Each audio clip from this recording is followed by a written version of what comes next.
Engkau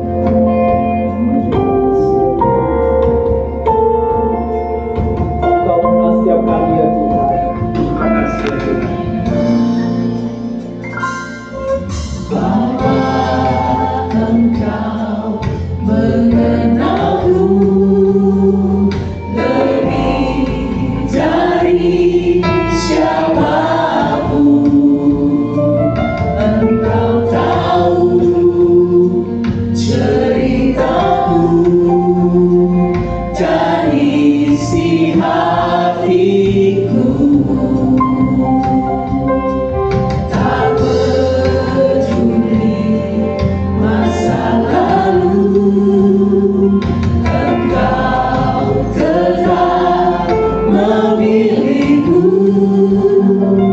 Ubahkanku, sempurnakan, jadi karya yang indah. Kini aku percaya tiada yang mustahil bagimu. Kuasamu kuatkanku, dasarku berharap. Ini aku berserah pada rancanganmu bagiku. Ku ikuti panggilanmu, ku kan setia sampai akhir hidupku. Berikan pujian dan syukuran. Selalu menang tempat kami berdiri.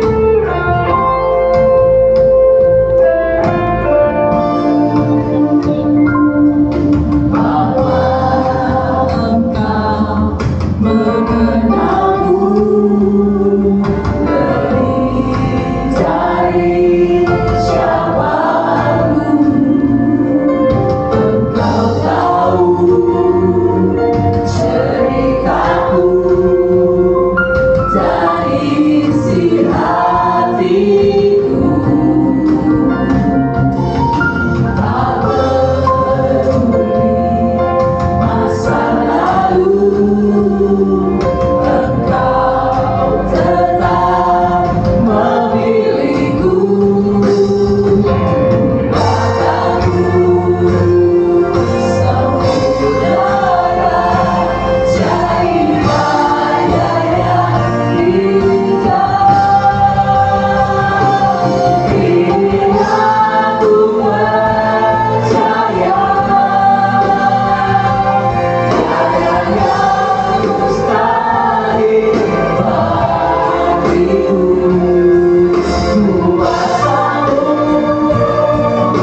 untuk mengiring Engkau seumur hidup kami. Karena Engkau sudah memanggil dan memilih kami, bukan karena kebaikan kami, bukan karena kehebatan kami, tetapi Engkau memilih kami karena kasih setia, anugerah-Mu yang membuat kami boleh percaya bahwa Yesus Kristus adalah Tuhan Allah yang hidup. Oleh sebab itu, pemberitaan firman-Mu sebentar boleh terus mengoreksi, membentuk, bahkan menyempurnakan hidup kami sama seperti Kristus. Terima kasih Tuhan. Persiapkan diri kami untuk diberkati oleh firman Tuhan.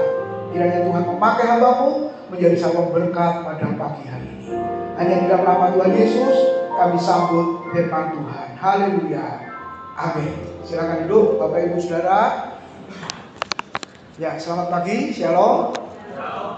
Ya, bersyukur kepada Tuhan bahwa kita sampai hari ini masih diberi kesempatan oleh Tuhan untuk beribadah dan melayani Tuhan.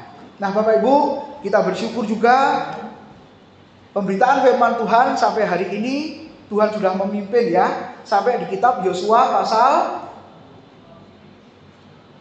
hari ini pasal berapa Saudara? Pasal 20 ya, pasal 20.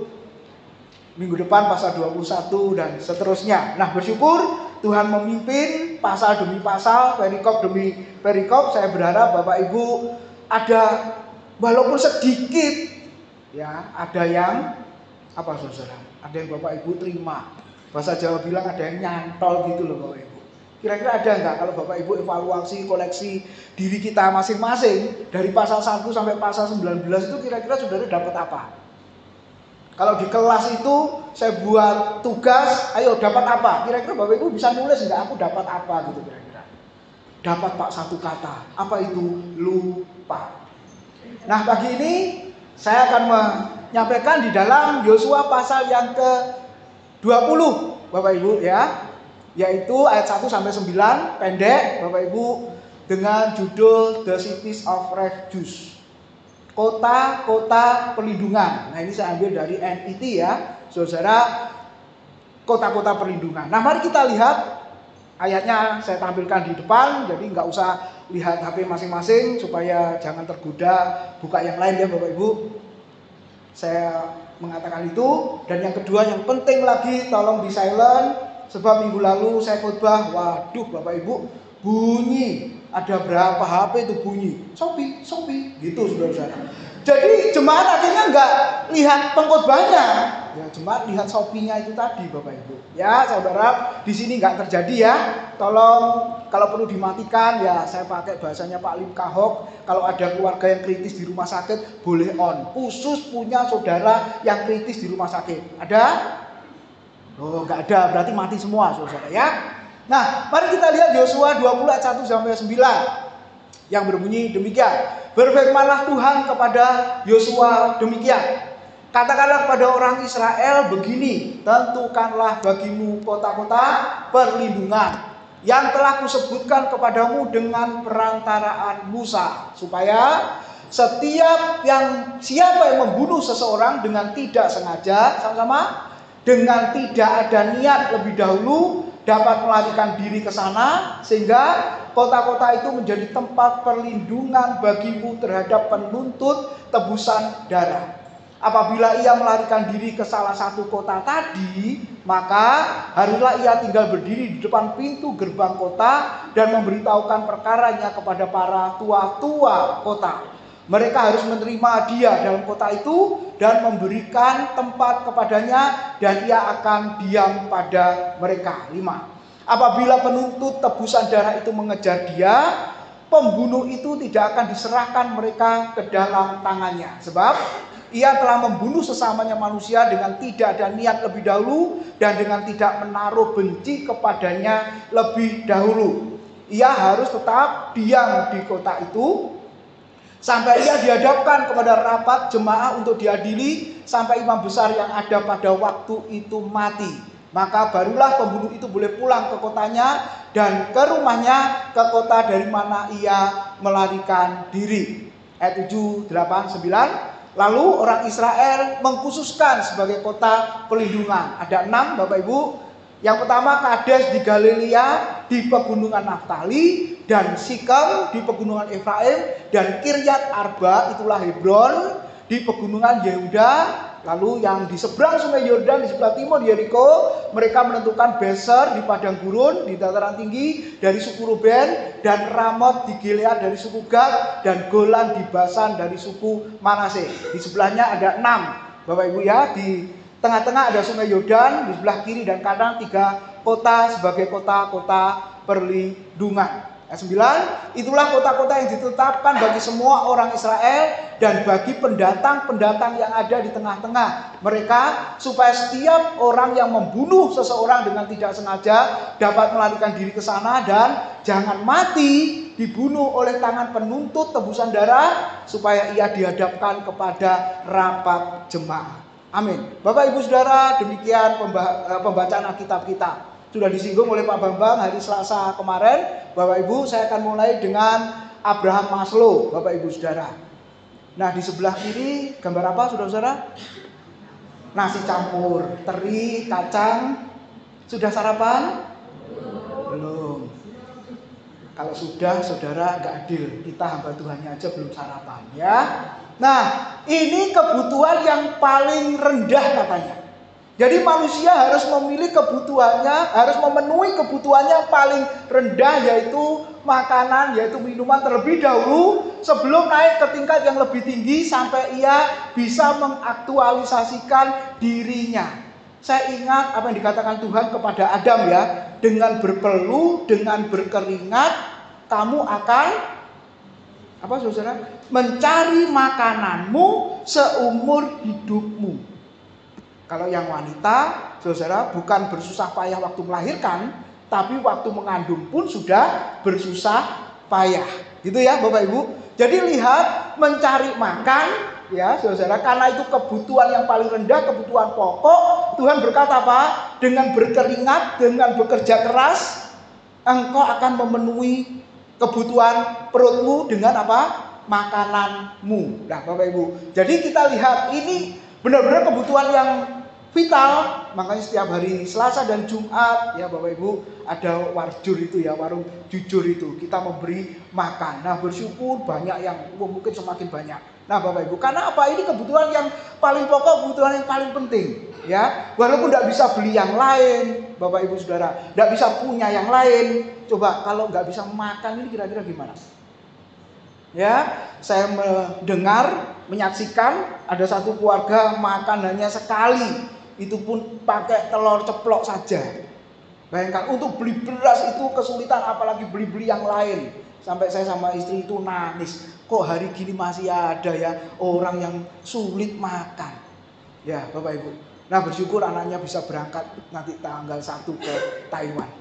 Nah Bapak Ibu, kita boleh melihat itu kebutuhan yang paling pokok. Amin ya saudara. Nanti pulang dari ini pasti ya, kelasnya bukan kelas kami tapi kelas kita, kata Pak Bambang ya. Maksudnya kita ke PTC, kita kemana, makan bersama. Jadi ini benar-benar kebutuhan yang sangat penting. Nah Bapak Ibu, kebutuhan fisik bagian yang pertama. Lalu ada yang kedua setelah itu terpenuhi. Yang kedua ada kebutuhan akan keamanan.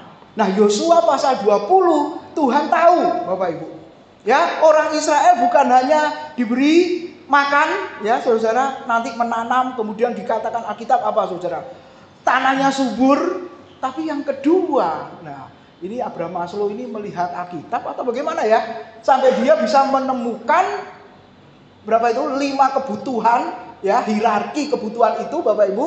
Sampai yang kedua dikatakan kebutuhan akan keamanan. Coba kalau Bapak Ibu bisa makan, minum, tapi merasa diteror, kira-kira gimana? Bisa makan enak nggak? Merasa ketakutan, bisa makan enak nggak saudara? Walaupun makannya enak, mungkin saudara akan nggak bisa menikmati makanan itu. Jadi yang kedua, kebutuhan keamanan. Yang ketiga setelah itu apa? Kebutuhan akan memiliki dan kasih sayang. Ya betul ya saudara. Sudah bisa makan, sudah merasa aman, tapi tidak dikasihi. Anak-anak merasa tidak dikasihi orang tuanya. Gitu ya saudara. Orang tua juga merasa tidak dikasih oleh anak-anaknya. Ya kan banyak itu saudara ya. Kalau tidak percaya Tuhan bunyinya apa?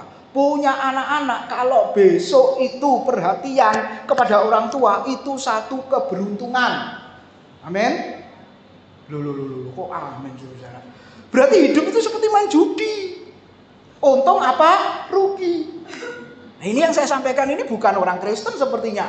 Mungkin orang Kristen tapi dasarnya bukan Alkitab, saudara-saudara. Dia berkata tanggung jawab orang tua mendidik anak-anak. Persoalan besok dia sudah dewasa dan orang tua sudah tua, kemudian mereka nggak mau perhatikan, yaitu apesmu gitu ya. Itu kau nggak untung, itu kau rugi. Tapi kalau ada anak yang memperhatikan, saudara, mengasihi, berarti engkau beruntung, katanya begitu. Coba prinsip Alkitab, sepertinya benar loh Bapak Ibu ya. Betul ya, sepertinya benar. Tapi sebenarnya nggak benar, saudara. Nggak benarnya di mana? Saya sangat percaya hukum tabur tuai itu berlaku, saudara. Saya percaya kalau orang tua mendidik anak-anak benar-benar dengan takut akan Tuhan, sesuai firman Tuhan, pasti di masa dewasanya dia akan mengasihi orang tua. Saya percaya itu, saudara. Nah, kalau enggak, Pak, berarti ada yang salah. Ada sesuatu yang salah sehingga menyebabkan seperti itu. Makanya saya ngomong sama istri, ini punya anak-anak di generasi sekarang, didiknya susahnya minta ampun. Betul enggak? Bangun tidur owek langsung pegang handphone. Itu bayi ajaib, saudara. Iya kan? Itu susahnya minta ampun loh. Saudara, saya berpikir, waduh, ini 5-10 tahun ke depan, halo yang mau menikah ya anak-anak muda, pikir baik-baik ya. Kalau nanti punya anak jangan kau serahkan orang tuamu ya. Itu tanggung jawabmu, saudara. Ya? Itu tanggung jawabmu. Nah, perhatikan saudara, akan susah kau didik kalau benar-benar tidak di dalam Tuhan. Lalu berikutnya apa, saudara? Nah, setelah 3 terpenuhi, biasanya orang suka ya dihargai, dihormati. Walaupun hamba Tuhan, pelayan Tuhan, itu jadi hamba. Tulisannya hamba, mengakunya hamba. Sebagai hamba Tuhan, aku adalah hamba Tuhan. Tapi kenyataannya ya masih ada ya. Lalu ketika ditanya, kok masih mau dihargai sih? Iya kan masih daging, katanya gitu, saudara. Masih manusia. Nah, sulit ya, saudara. Tapi ya kita akan melihat penghargaan yang seperti apa di kelas kami Selasa yang lalu kan saya sudah sampaikan. Apa haknya Paulus? Saudara, apa haknya Paulus? Mestinya dia dapat penghargaan dengan A, B, C, begitu ya, saudara. Tapi Paulus berkata, ketika aku melepaskan hak itu, itulah haknya hamba Tuhan. Bisa begitu, saudara? Mungkin kita berkata itu kan Paulus ya, enggak. Saya ingat Pak Sarif selalu ngomong gitu ya. Itu kan hamba Tuhan, itu kan rasul, itu kan Paulus, itu kan nabi. Kita akan sulit. Oh enggak, saudara. Alkitab mengajarkan kita harus bisa begitu. Makanya ada kelas aktif melayani. Kita bicara macam-macam di situ. Ya bersyukur Bapak Ibu bisa ikut dari awal sampai pada akhirnya nanti, Bapak Ibu. Lalu yang terakhir, kebutuhan akan aktualisasi diri. Di samping dapat penghargaan, kemudian dapat pengakuan, Bapak Ibu. Nah, kita tidak bicara Abraham Maslow lebih jauh, tapi saya mau menunjukkan kepada Bapak Ibu bahwa firman Tuhan di Yosua pasal 20 tadi itu membicarakan tentang 6 kota perlindungan, tujuannya supaya apa, saudara? Untuk keamanan.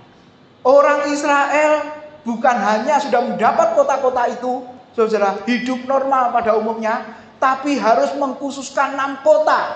Nah, di situ dikatakan apa? Berada di lokasi yang mudah dicapai dan jalan-jalan menuju kota itu terawat. Nah, itu saudara ya. Supaya apa? Supaya mendapatkan keamanan. Bapak Ibu, tadi digambarkan dan itu sudah pernah terjadi sehingga ditulis di Alkitab itu mengacu kepada kitab hukum Taurat ya, kitab Taurat, Bapak Ibu Saudara. Kedapatan apa tadi? Kalau membunuh dengan tidak sengaja. Loh, kok bisa Pak? Membunuh dengan tidak sengaja. Menurut Bapak Ibu bisa nggak? Membunuh dengan tidak sengaja, menghilangkan nyawa orang tidak sengaja. Bisa? Gimana caranya? Ya, biasanya kalau membunuh dengan berencana, wah, itu hukumannya double ya Bapak Ibu ya.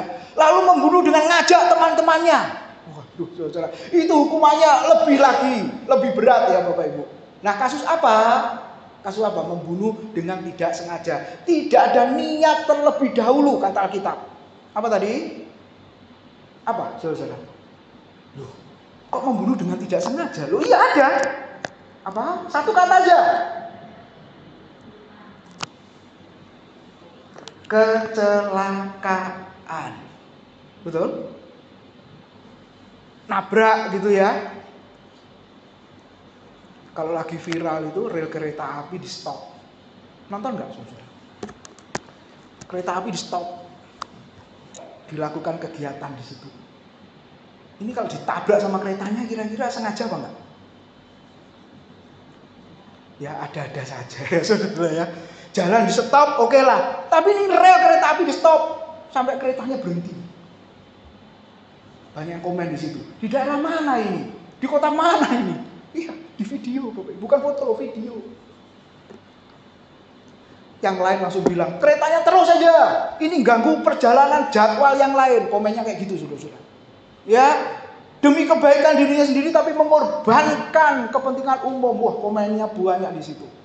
Nah, Bapak Ibu, ketika terjadi kecelakaan, salah satunya mati. Nah, itu yang dicatat oleh Alkitab. Kalau begitu kota perlindungan bagi siapa? Nah, jelas ya tadi ayat yang ketiga, bagi pembunuh dengan tidak sengaja. Ayat 3. Tidak ada niat sebelumnya. Nah, kalau Bapak Ibu baca Imamat 19 bilangan 35, di situ gambarkan apa? Ketika seseorang menebang pohon, lalu mata kapaknya terlepas dari gagangnya, lalu mengenai seseorang dan orang itu mati. Bisa terjadi begitu?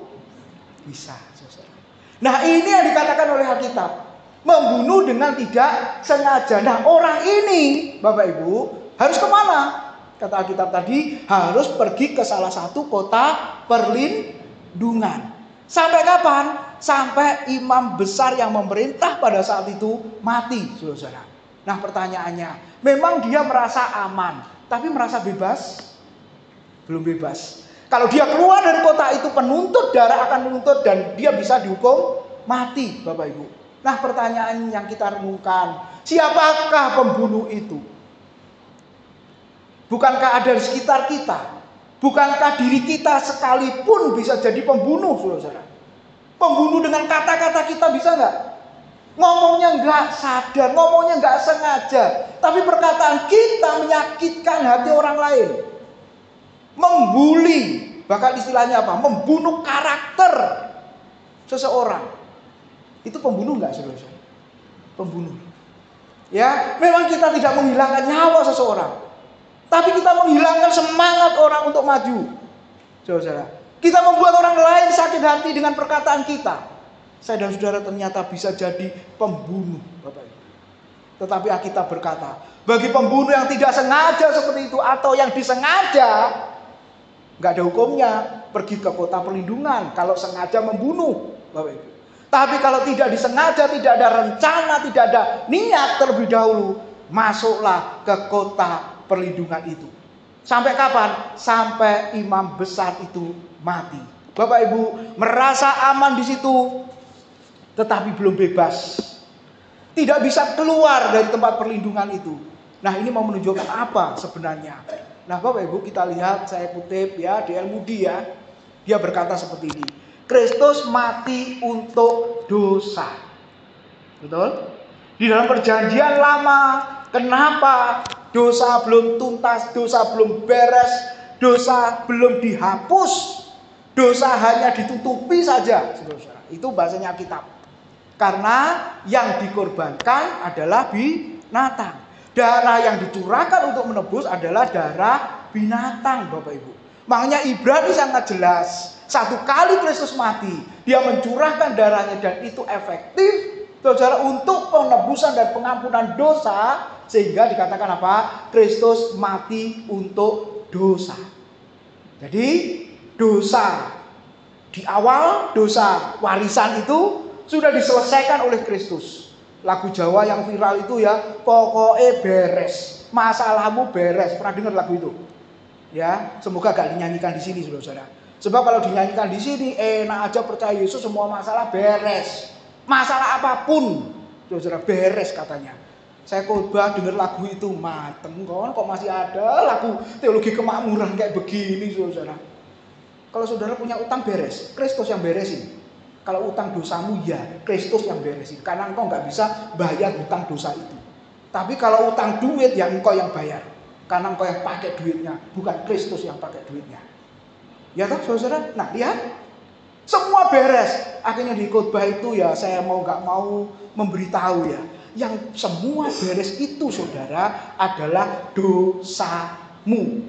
Itu beres. Ketika Yesus di atas kayu salib berkata sudah selesai, nah itu beres dosamu. Kalau engkau percaya kepada Yesus, kalau engkau masuk ke dalam kota perlindungan itu. Tetapi ada dosa yang kedua kan? Apa itu?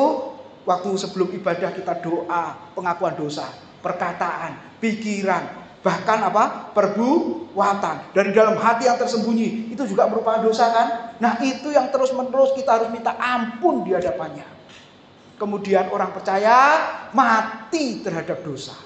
Jadi kalau saudara-saudara sudah menjadi milik Kristus, sudah ada dalam kota perlindungan itu, ya kita harusnya mati terhadap dosa. Artinya sudah tidak mau lagi melakukan dosa, sudah tidak tertarik lagi dengan dosa, sudah tidak bisa melihat dosa itu nikmat sebelum awal-awal kita percaya Tuhan. Tapi kenyataannya orang percaya tidak menyadari bahwa Kristus sudah mati bagi dosanya, tapi orang percaya masih tetap hidup dalam dosanya. Sehingga akibatnya apa? Jangan-jangan orang itu belum percaya kepada Tuhan. Sampai kalimat yang ketiga mengatakan apa? Orang yang tidak percaya mati dalam dosanya.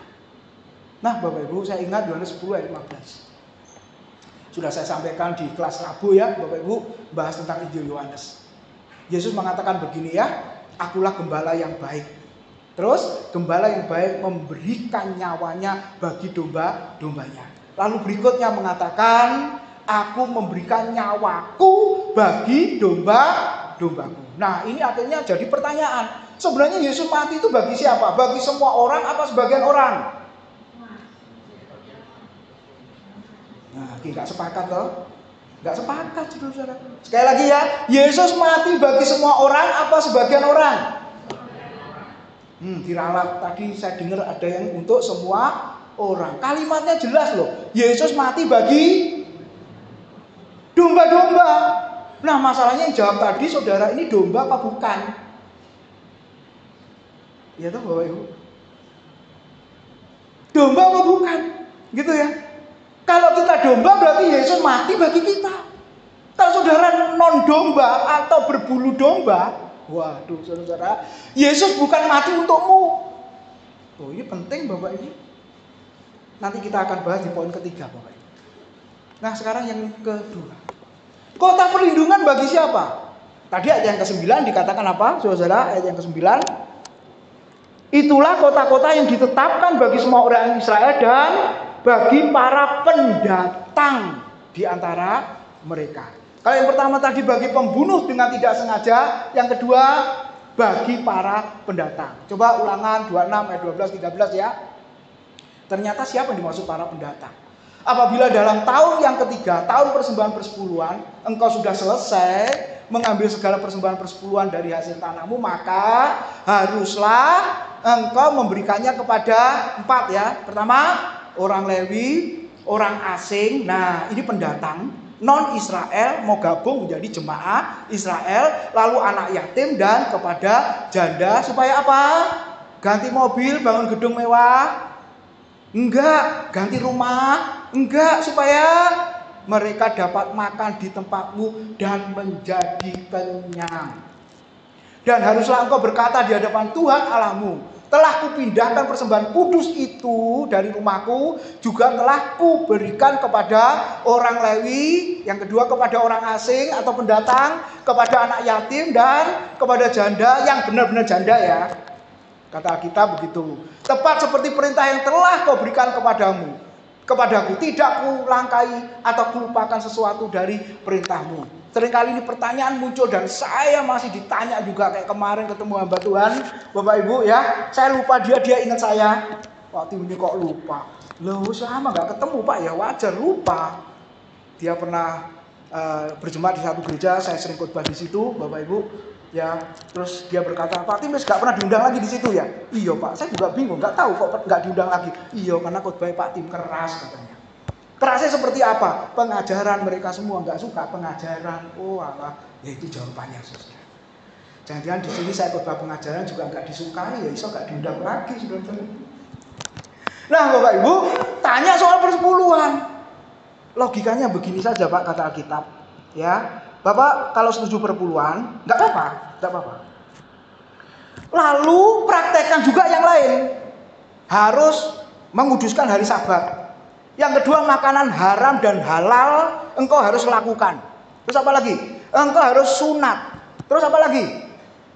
Engkau harus bawa kambing domba ketika beribadah kepada Tuhan. Lalu harus ada imam-imam keturunan Lewi, keturunan Harun. Itu harus dilakukan semua. Jangan yang 1/10 dilakukan, yang lain enggak. Betul, saudara. Makanya di gereja ini, saudara pernah dengar enggak Pak Bambang atau saya tiap minggu perpuluhan. Pernah dengar? Ya sekarang. Pernah dengar, saudara? Enggak kan? Mau memberi, puji Tuhan. Enggak memberi, keterlaluan. Enggak kan, saudara? Ya, saya ditanya, di tempat Pak Tim gimana? Oh, saya enggak Pak. Kita mengajarkan jemaat bukan persepuluhan. Lah terus apa? Persembahan mingguan, persembahan bulanan, ada yang minggu kedua dan 4, persembahannya 2 kali, kemudian persembahan tahunan, persembahan ucapan syukur, persembahan pernikahan, persembahan ulang tahun. Tambah akeh Pak Tim, tambah akeh. Tambah banyak saudara-saudara, gitu ya. Tapi nggak ada istilah persepuluhan, nggak ada Pak. Dan kalau mau jujur yang kedua, perpuluhan harus dibagi 4. Ya toh, saudara. Yang pertama orang Lewi, pelayan Tuhan. Yang kedua orang asing. Yang ketiga anak yatim. Yang keempat janda. Saudara, bagi 4. Dan yang ketiga, ya ini yang mengelola ya. Ternyata persembahan persepuluhan itu tidak boleh untuk foya-foya hamba Tuhannya, pelayan Tuhannya.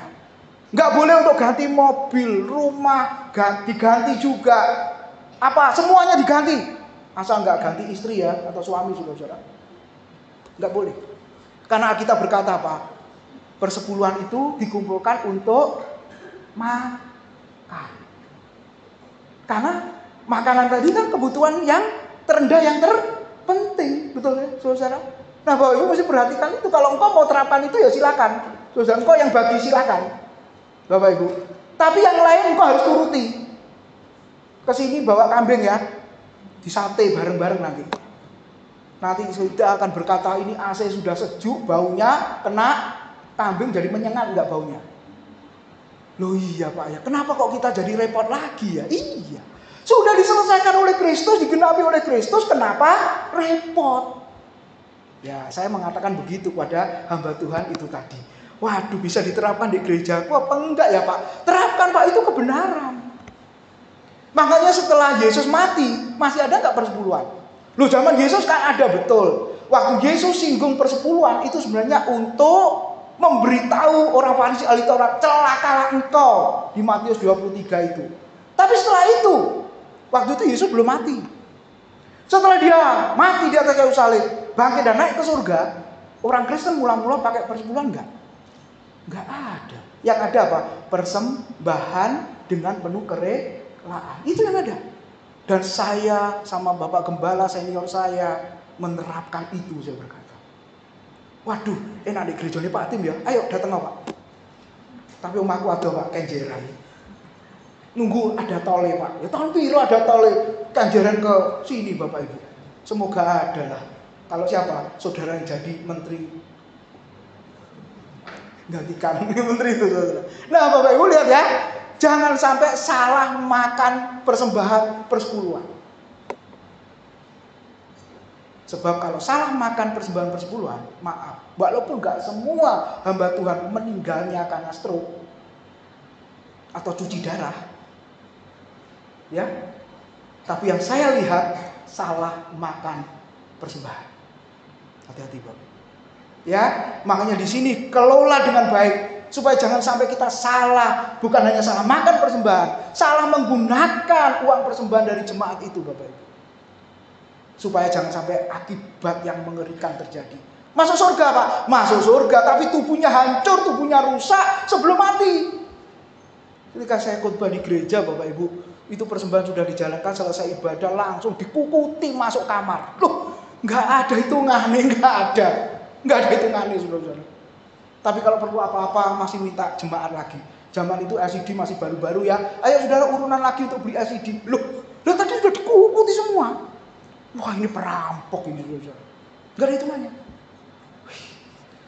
Yang terjadi mati Bapak Ibu. Matinya, waduh mengerikan saudara-saudara. Mengerikan. Mengerikan saudara. Saya minum kopi, dia berkata, aduh Pak, aku gak iso minum kopi kayak ngono Pak. Minum kopi sedikit, airnya 1 gelas jumbo. Ini sudah gak merasakan kopi aku Pak. Lalu terus merasakan apa Pak? Air putih? Enggak, bau kopi. Jadi gak minum kopi, gak merasakan, tapi hanya bau saja. Dalam hatiku kapok gitu ya. Masa kapok saudara? Ya enggak, kasihan. Kenapa bisa begitu? Ya karena ganti mobil, ganti rumah, akhirnya kejual semua. Karena dia nggak ikut BPJS, terus gitu ya, habis. Nah Bapak Ibu, ini satu hal yang penting. Siapakah pendatang? Ketika masuk di sana juga merasa aman ya Bapak Ibu.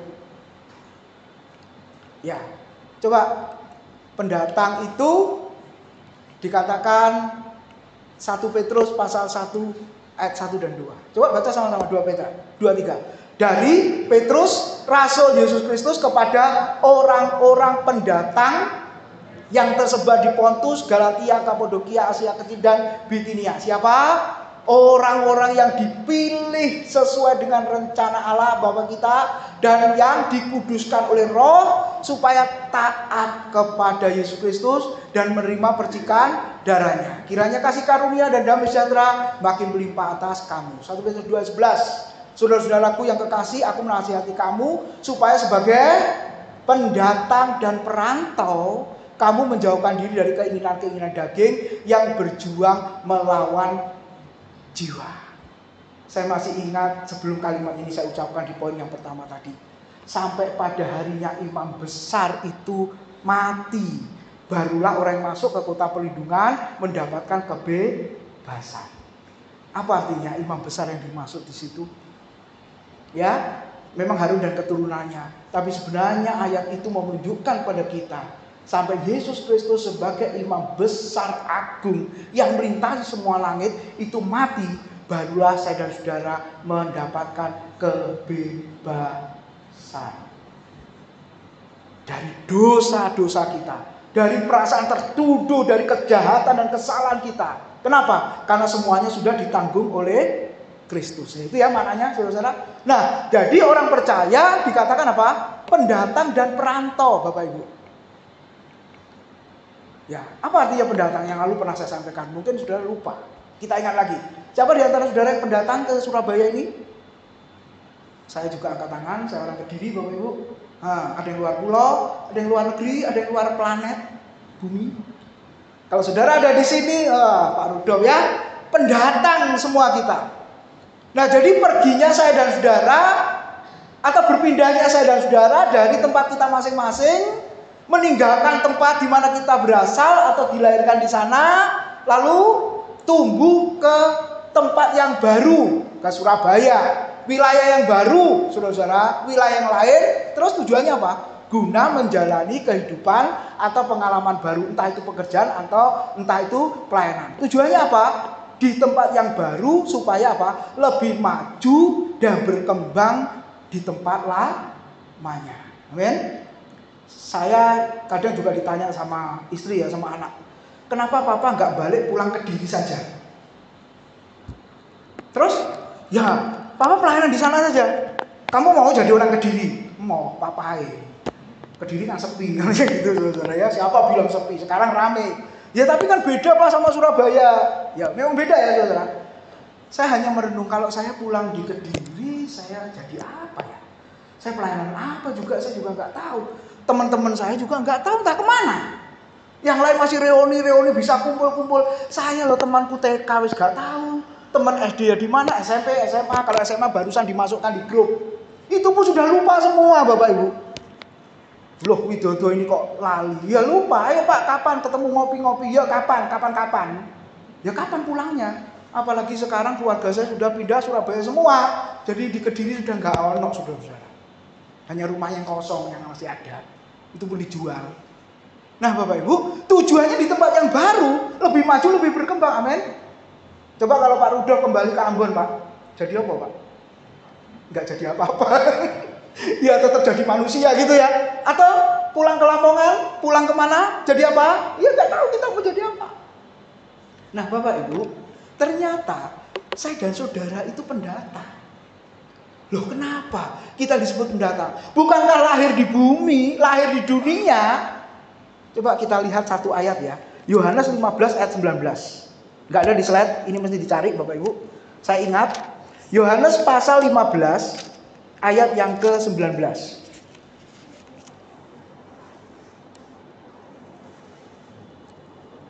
Yohanes 15 ayat yang ke-19. Ya, saya baca, Bapak Ibu perhatikan. Ingatlah, ayat 19. Sekiranya kamu dari dunia, tentulah dunia mengasihi kamu sebagai miliknya. Ulang ya, Yohanes 15 ayat 19.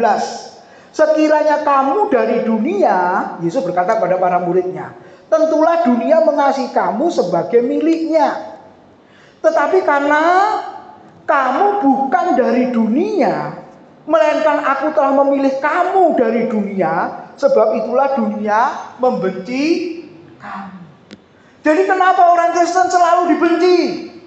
Jawabannya jelas. Karena orang Kristen, orang yang percaya Yesus, orang yang jadi miliknya Kristus, orang-orang yang mengabdikan dirinya sebagai domba-dombanya Kristus, bukan dari dunia. Wah, luar biasa saudara. Ini dalam sekali loh. Bukan dari dunia. Terus ternyata Tuhan sudah memilih kita, kalau bicara ayat-ayat yang lain, jauh sebelum dunia dijadikan. Wah, tambah dalam lagi ya saudara. Sebelum dunia dijadikan, Tuhan sudah memilih saudara-saudara. Makanya Tuhan berkata, kamu bukan dari dunia. Kalau dunia mengasihi kamu, memang kamu berasal dari dunia kalau begitu. Kalau dunia membenci kamu, wajar. Kenapa? Karena kamu bukan dari dunia. Kamu pendatang, kamu perantau. Sama seperti aku dibenci oleh dunia, bahkan disalibkan oleh dunia ini. Jadi berbahagialah kata Tuhan. Terus kalau begitu, saya dan saudara ini warga kerajaan mana ya? Filipi 3 ayat 20, saudara-saudara. Kita ini warga negara kerajaan surga. Kita punya 2 KTP, KTP Surabaya atau Lamongan atau Gresik atau manapun. Dan yang kedua apa? Kita KTP warga kerajaan surga. Taunya dari mana? Ketika domba-domba Tuhan mengenal suara gembala, dan gembala memberi nama domba-dombanya, memanggil sesuai dengan namanya masing-masing. Bapak Ibu, ini seringkali yang terus saya ulang-ulang. Nama itu diberikan, ditulis di akte kelahiran kapan? Kapan? Saudara, suami-suami, bapak-bapak, walaupun sekarang pakai orang gitu ya, urus catatan sipil, ya, urus akte kelahiran. Kapan? Anak sudah lahir apa masih dalam kandungan istri? Pernah ada nggak seorang bapak ngurus akte kelahiran tapi masih dalam kandungan istrinya? Itu bapak kurang saon ya. Nanti petugasnya akan bertanya, Pak, bukti sudah lahir mana dari rumah sakit, bidan, dokter, tanggal berapa, jam berapa, hari apa, betul? Nah, nggak tahu berarti nggak pernah ngurus akte kelahiran anaknya berarti. Saya 2 anak saya urus sendiri dan saya tahu. Nah Bapak Ibu, kapan namaku, namamu tercatat di buku kehidupan itu? Ketika saudara lahir baru. Ketika saudara jadi domba-dombanya Tuhan, maka Tuhan panggil nama kita satu persatu. Tuhan panggil kita sesuai dengan namanya. Makanya akte baptisan saudara yang dibaptis di sini ya, pakai nama baptisan enggak? Nama baru ya. Betul? Timotius, ya nama baptisan. Aslinya nggak ada Timotiusnya, saudara. Jadi semua ijazah, KTP, KK nggak pakai Timotius, saudara. Pernah ijazah saya pakai Timotius, tak suruh ganti, nggak usah, sesuai akte kelahiran, diganti semua. Nah Bapak Ibu, sadar nggak kalau saya dan saudara bukan dari dunia, tetapi Tuhan utus saya dan saudara untuk masuk ke dalam dunia sebagai domba di tengah-tengah serigala itu. Supaya apa? Pelayanan saudara lebih maju, hidup saudara lebih maju. Apalagi saudara, kesetiaanmu lebih, kesungguhanmu di dalam Tuhan lebih. Itu maksudnya. Engkau hadir di tengah-tengah dunia ini supaya lebih maju, lebih berkembang. Asal memang dari surga, tapi kita berpindah seolah-olah untuk sementara. Ada di dalam dunia ini supaya apa? Kita lebih maju, lebih berkembang. Tapi kenyataannya coba kita renungkan, hidup rohani kita lebih maju apa tidak? Saudara, kesetiaan dan kesungguhan kita lebih dibanding yang lalu atau tidak, saudara? Atau kita semakin mundur, semakin jauh dari Tuhan? Berarti engkau bukan pendatang yang baik, engkau bukan perantau yang baik, saudara. Karena engkau gagal. Saya punya teman, saudara, di luar pulau dan sekarang nggak pulang. Bahkan enak di situ. Kenapa? Dulu awal-awal dia pengen pulang. Ya udah pulang aja sama-sama teman sejak kecil di Kediri ya. Kamu pulang aja. Aku kalau pulang, Han, nama kecil saya, aku mau jadi apa? Dan kalau aku pulang, aku gagal. Malu sama keluarga. Karena gitu, saudara. Coba sekarang, dia jadi apa? Pengusaha di sana. Anaknya mau sekolah luar negeri lagi, saudara. Wah, keren ya kamu ya. Anakmu kok pintar, saya lihat rapotnya 9,8. Hampir 100, saudara. Lalu saya tanya dia, iki anakmu kok pinter, nurun sopo iki? Nurun bapak ya, kamu kemplo gitu kok, saudara gitu ya. Kamu bodoh gitu kok. Ya mas, itu hikmat dari Tuhan, dia bilang gitu, saudara. Berhasil, ya sukses di sana. Kapan kamu mampir kita makan? Dia buka depot atau apa gitu, restoran atau apa. Nah Bapak Ibu, itu artinya pendatang perantau. Nah firman Tuhan tadi mengatakan, pendatang dan perantau juga dapat hak apa saudara masuk ke kota perlindungan. Nah Bapak Ibu, sekarang yang ketiga ini penting. Bukan hanya bagi pembunuh yang tidak sengaja, bukan hanya bagi pendatang dan perantau. Ternyata kota perlindungan bagi para imam untuk apa saudara? Sebagai tempat penggembalaan.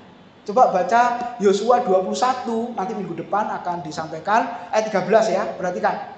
Kepada anak-anak Imam Harun diberikan mereka Hebron, tadi ada ya, salah satunya akhir ayat itu tadi ya. Itu dikatakan Hebron, kota perlindungan untuk pembunuh dan tanah-tanah penggembalaan kota Hebron itu. Libna dengan tanah-tanah penggembalaannya dan seterusnya, itu semua bicara tentang tanah penggembalaan. Nah, saya mau mengatakan kepada saudara, apa maknanya? Ternyata gereja lokal maksud saya, itu adalah tempat perlindungan. Gereja lokal GBI Grace Family itu adalah tempat perlindungan. Gereja ini adalah rumahmu yang kedua. Amin. Katakan sebelah, gereja ini rumahku yang kedua. Boleh jalan-jalan? Boleh jalan-jalan enggak? Boleh. Kaki-kakimu sendiri kok. Tapi nanti kalau tersesat, jangan nyusahin gembala.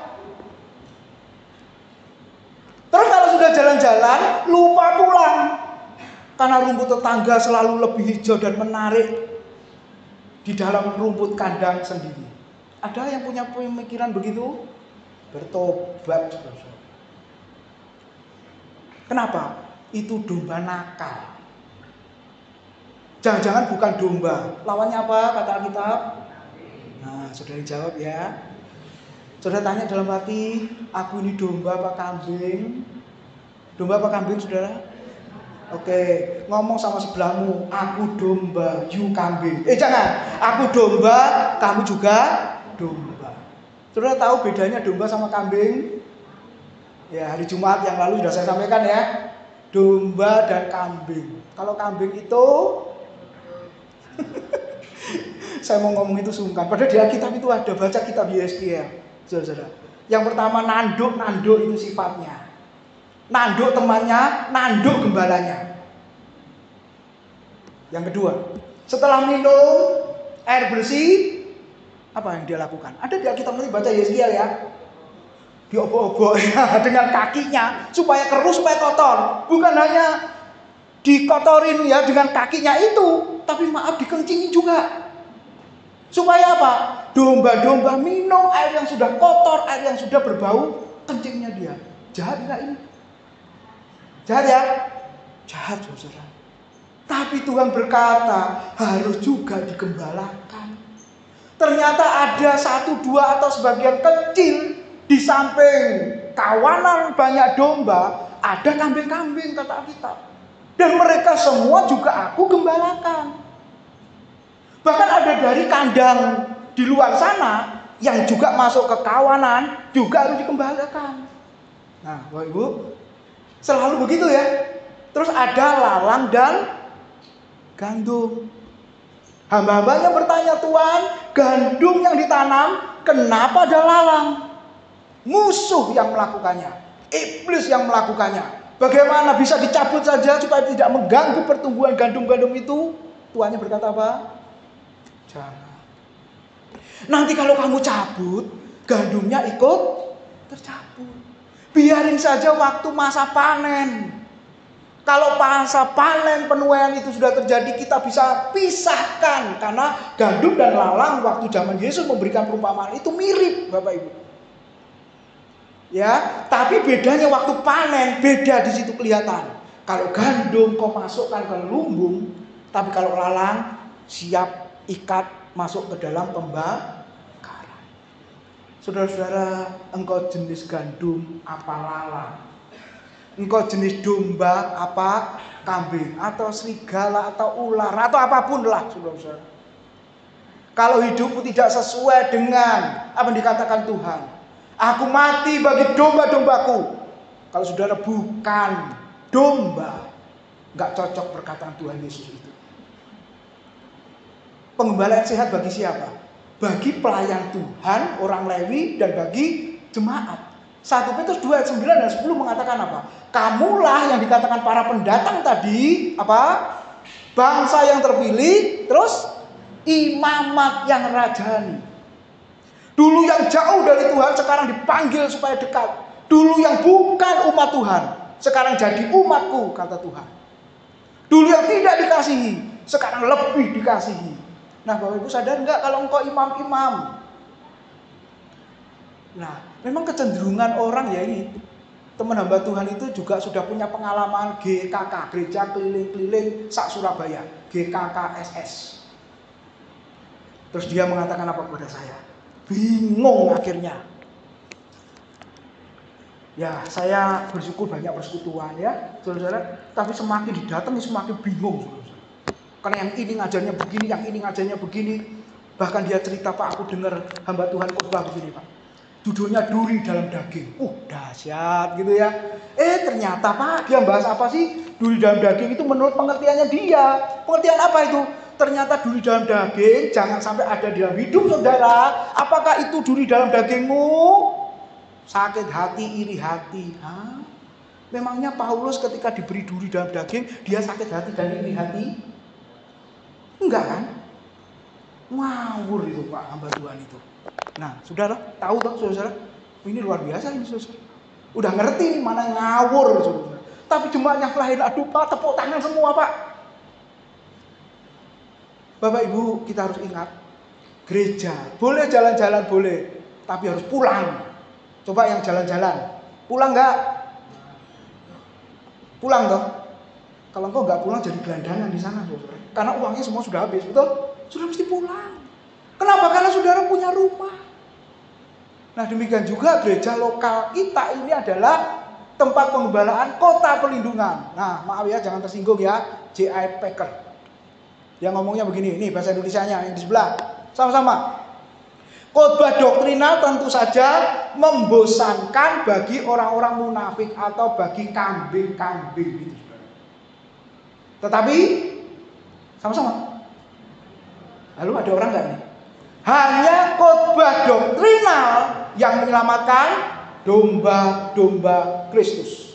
Tugas pengkhotbah adalah untuk memberitakan iman, bukan untuk memberi hiburan kepada orang-orang yang tidak percaya atau kambing-kambing tadi. Dengan kata lain, memberi makan domba-domba dan bukan untuk menyenangkan hati para kambing. Coba pagi ini kalau saudara berkata, Pak, jangan khotbah doktrin. Pak, jangan khotbah pengajaran. Pak, jangan khotbah eksposisi. Sing penting lucu, sing penting menghibur, yang penting langsung praktis, Pak. Saudara termasuk domba apa kambing? Aduh, kok jawab itu gak enak ya, saudara. Dalam hati aja. Jadi yang mengatakan jangan khotbah doktrinal pada gereja lain, khotbahnya doktrinal, Bapak Ibu. Minggu lalu saya diminta khotbah tentang tulip. Hah? Bunga tulip, Pak? Bukan, saudara-saudara. Apa itu? Ikut kelas. Nah, Bapak Ibu, yang kayak begitu supaya jemaat tahu. Wah, ini penting sekali ya, saudara-saudara. Makanya di sini nggak menghibur lah. Kenapa? Karena tugas saya, tugas Pak Bambang, tugas pengkhotbah yang lain, memberitakan iman, memberitakan firman, memberitakan Kristus. Nah, Bapak Ibu, kalau begitu siapa kota perlindungan itu? Siapa di antara Bapak Ibu yang menganggap tempat yang aman adalah uangku yang banyak? Ini bisa untuk hidup 5 tahun ke depan, 10 tahun ke depan, Pak.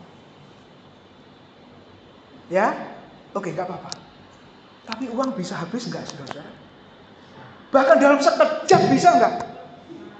Ada orang yang cerita kepada saya, terbakar habis, Pak. Miliar. Aduh, ketika saya dengar itu. Tapi sekarang puji Tuhan sudah pulih ya. Tapi berapa tahun pulihnya, Bapak Ibu? Tapi dibanding habisnya dalam sekejap karena dimakan api, kebakaran. Iya, uang ternyata bukan tempat yang aman. Kesehatan. Aman?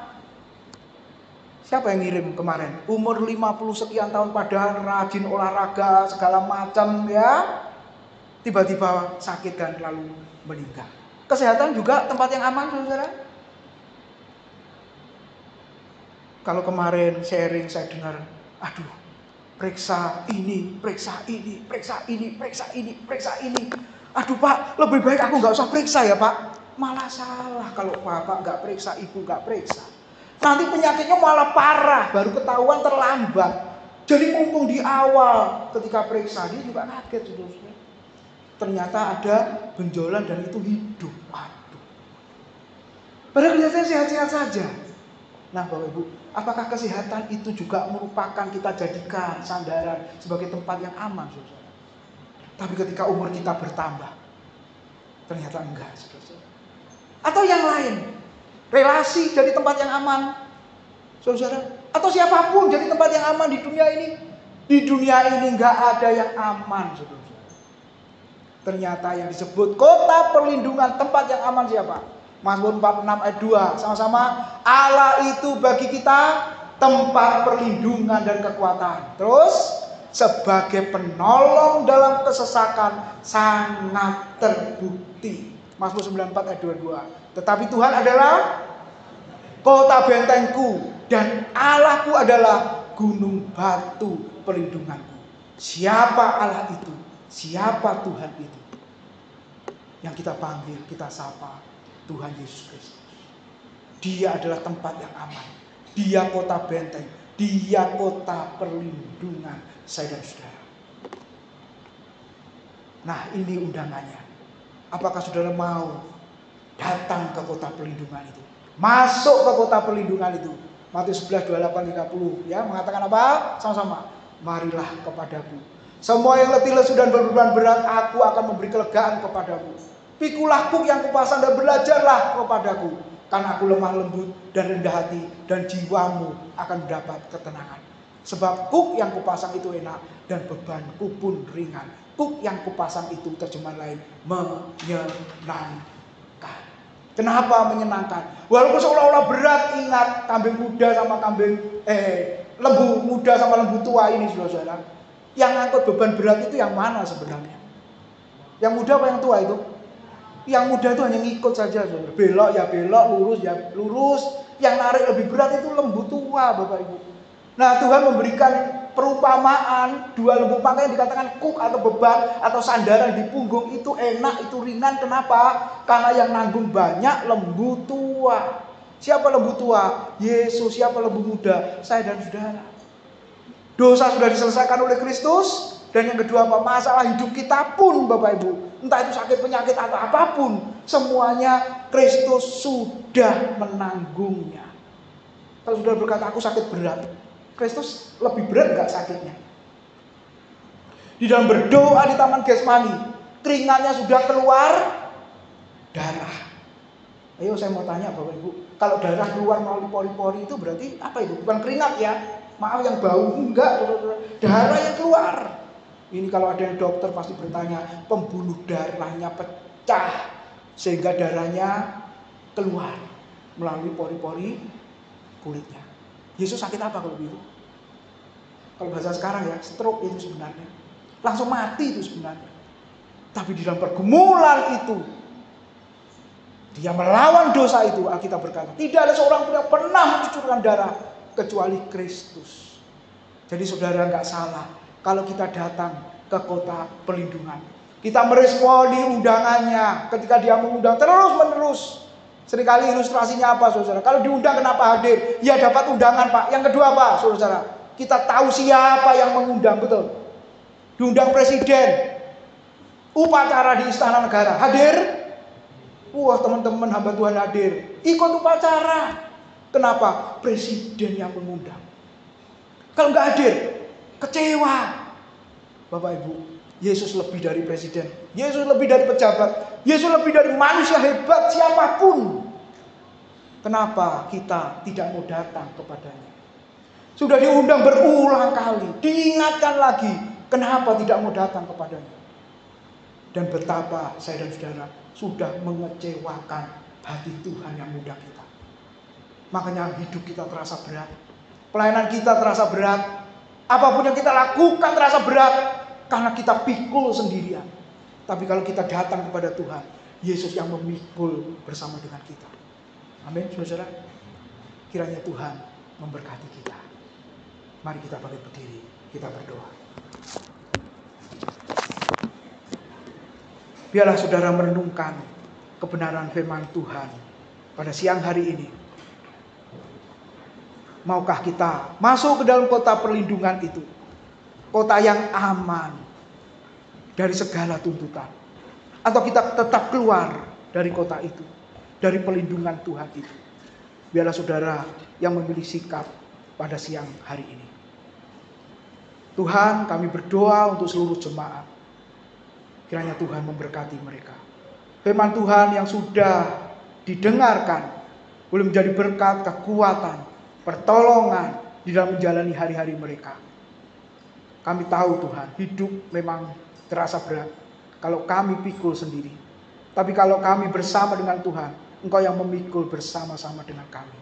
Terima kasih Tuhan. Kami percaya berkat firman-Mu menjadi bagian yang indah dalam hidup kami.